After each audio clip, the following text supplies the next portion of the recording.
At 7 o'clock, we got Jackson State, who went 7-4 last year, traveling to UL Monroe, who went 2-10. UL Monroe favored by 7.5 on ESPN+.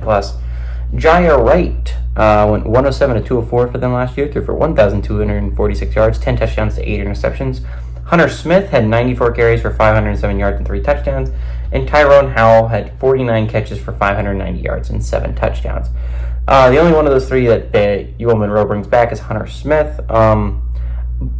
So I think it would be fair to say UL Monroe had a bad year last year. They've been having some bad years the past couple times, actually.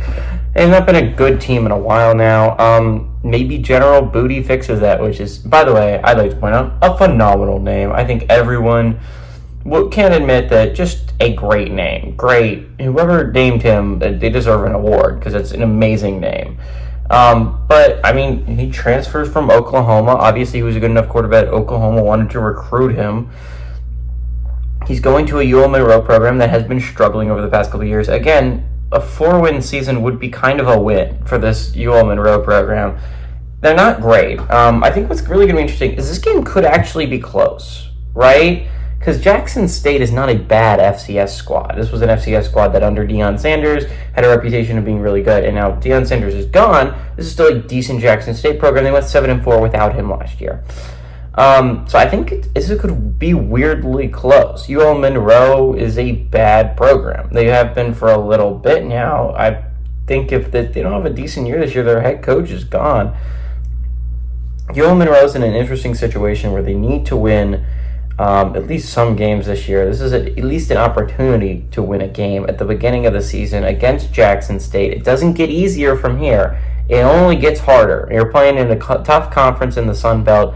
There are a lot of teams that think that they can push for that playoff spot. You're talking about teams like App State and James Madison.